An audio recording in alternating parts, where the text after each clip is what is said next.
This is Kevin Television. I know since you guys saw my video the last 3 years, I've come back for a new one. Alright, this morning I'm gonna be teaching basic things on reptiles. I'm going to be starting on the subtopic serpents, also known as snakes. Wow, this is a beautiful. Alright, you guys know what snakes are, right? You know there are different kinds of snakes. There are small ones and big ones, but this time I'm gonna classify them for you guys to understand. Alright, I'm also going to be saying some preventive measure in case any of you encounter a snake and these are what you're supposed to do to avoid any injuries or any attacks of the following snakes. Alright, today I'm going to be starting on venom snakes. Snakes. And the first snake I'm going to be talking about is the mamba. The mamba are classified into two. We have the green mamba and the black mamba. What is so dangerous about these snakes? Right. These snakes have a neurotoxic venom that damages the neural interface inside the human being, which affect the head, the brain, and the spine, and can also cause vomit, lung, or nausea. You know what nausea means, right? When you're not feeling too good, like you want to throw up, or your insides are doing somehow that you don't understand, or it can cause diarrhea or muscle loss. What you want to say? How, like, if these snakes are to bite you, what can you do to prevent this from? Alright. If a mamba or a venomous snake bites you, the first thing you're supposed to do is to use razor blade to cut. Like if the snake bites you like this, let's say this is someone's leg, first thing you have to do is to use a razor blade and make this place an opening, not that deep, just a small opening. And the main thing I've noticed people do is that they think of sucking the venom out, that the way they see in movies. Please, I advise you people not to do that, for your safety and for my own safety of comments. You're not supposed to suck out the venom. You're supposed to pour salt water on it.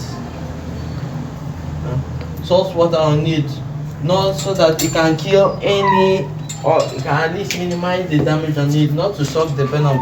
Because if you're sucking it, it's entering your body. No matter how you spit it out, the thing will still do something in you. You're supposed to pour salt water on it, so that, and when you're done pointing, then you add ointment on it. Or if you're near a hospital that have anti-venom for this specific snake. And the thing that you're supposed to do is that if a snake bites you, you're supposed to know just at least grab a picture of it. Because you can't say a snake bites you, go to hospital and tell them I was bitten by a snake. What do you want to say? What type of snakes have you seen? The snakes I've seen a black mamba, I've seen a python before. That was when I was in the zoo. That was when I was still a kid. They fed the snake a chicken. I asked the zoologist, why are they feeding it this chicken? The snake was not doing anything. But after I went and came back, the chicken was no more there. I thought they had removed it until I saw the snake's stomach. It was a little big. And that is when I thought that snake was like a mamba or all these venom snakes. Until I knew that the thing swallowed the spray whole. That's when I knew what a constrictor. I'm still going to get to that. So I advise all of you, know for step one, you're not supposed to suck out the venom if a snake bites you. Don't try that. I'm seriously saying it, because some people think of it as a way of preventing it, but it's not a way of preventing it. Number two, know the snake that bit you, so that you can find help and tell them the type of snake that bit you, so that they'll know the type of venom or the amount of dosage they'll give to you to kill the snake venom. And number three, when the snake beats you, make sure you carry a cloth to tie that place. If the snake is to beat you on your leg like this, make sure you carry a cloth to tie your leg up above the snake bite, tight, so that it will take some time, so that it will reduce the spread of the venom. If you leave it like that, the venom can just travel faster. If it affects the nervous system, it will travel faster through the bloodstream and kill the heart. If it kills the heart, that is when the person is already dead. So I advise these snakes, are very dangerous. And the main snake I'm going to be talking about now that is the most dangerous is the black mamba. The black mamba is a dangerous snake, mostly the one of the most fastest mambas in the world. Even their children, even from the young age, these snakes already know what is kill and what is eat. Their venom is their venom with small and adults are the same level. And these snakes usually find their way into people's homes. They can stay in the ceiling, stay in the bed, anywhere. These snakes are very dangerous. And another snake that is also dangerous is the green mamba, its cousin. The green mamba is very hard to spot because they always like staying in green areas.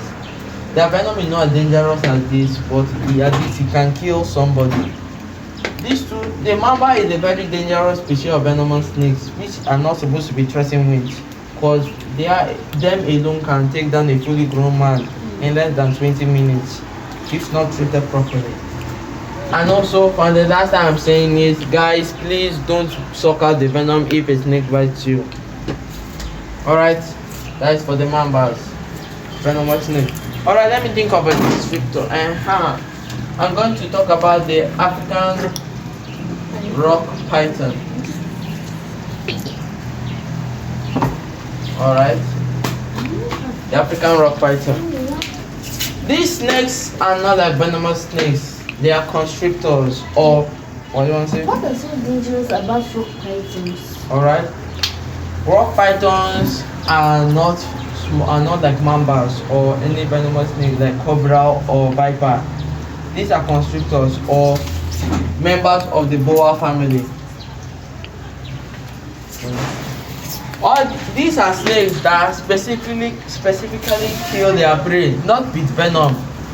They don't have fangs. That is the thing about the problem about these snakes. What they lack in fangs, they make up for it in body strength. Constrictors, instead of injecting their prey with deadly venom, they constrict their body around it to suffocate it and kill it.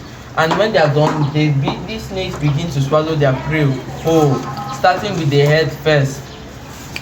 A rock python is a python that has the ability to move further, like it's not like the green anaconda or the Indian python. These snakes have retentive scales which allow them to move, especially on rocks in Africa, and they can withstand strong heat in their body. And also these snakes can lay up to 30 eggs at once. Alright. Some snakes prefer to lay their eggs inside of them, for the eggs to hatch inside of them, because they find it safer and more protective than other snakes. The rock python is a very dangerous snake because it has a sum of 32 teeth, which these teeth aren't used for killing. They are not used for they are not used for killing, not for chewing,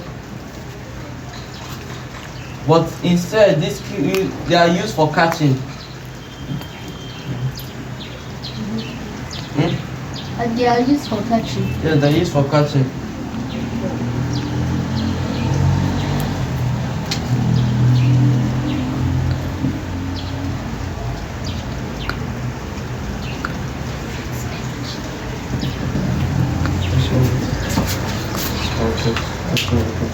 Okay, so these snakes teeth used for catching a prey.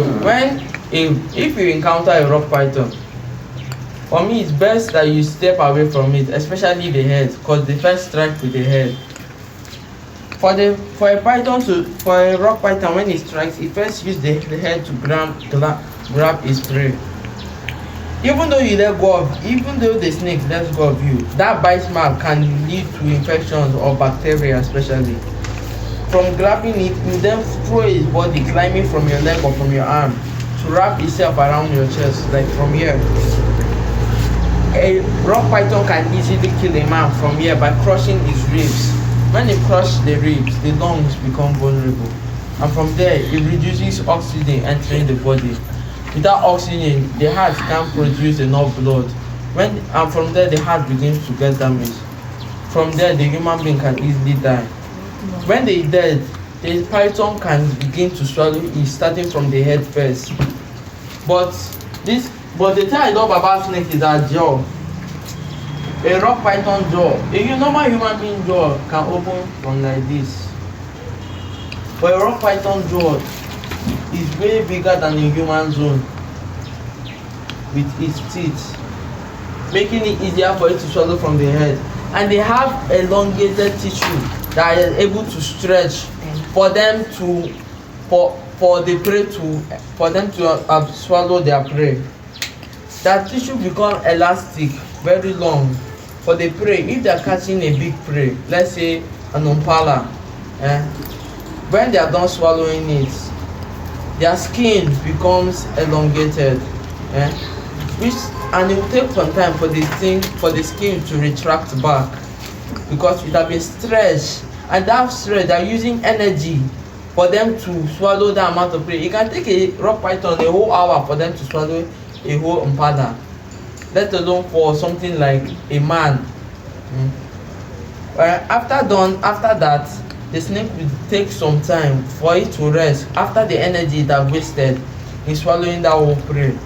And from there, snakes can be very, especially constrictors, they can be very vulnerable when they have done swallowing a prey, because the first thing of all, they will be slow in escaping, very very slow, because they have used up possibly all their energy in catching a prey. Number 3, they will not have energy to attack. A snake will just lie down flat for the animal to get digested. It will become vulnerable to any animal that comes to attack it. And after that, the thing about this snake is that when they have done eating their prey, instead of the prey to fully digest in them, they regurgitate it out. It's just like saying that you eat something and then after a few while you regurgitate it out. And especially they do that when they are seen threatened or attacked. If a snake swallows a prey, and let's say it's being hunted by a wild animal, let's say a wolf or a honey badger, because they love eating snakes, because especially all these venom snakes.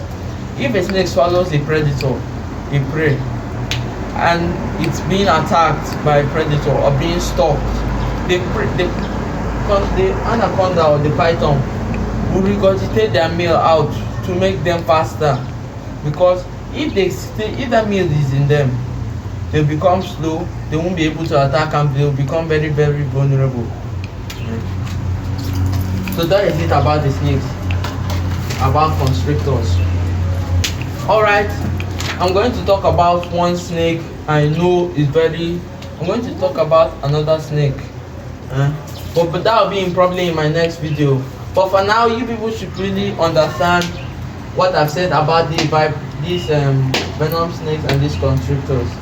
Please, if there's anything you don't understand, write in the comment. And please, of all my viewers, I'm begging you, please, if a snake bites you, don't suck the venom out. I'm serious about this. Don't suck the venom out to avoid any mishap. So that is all about this. See you next. Alright.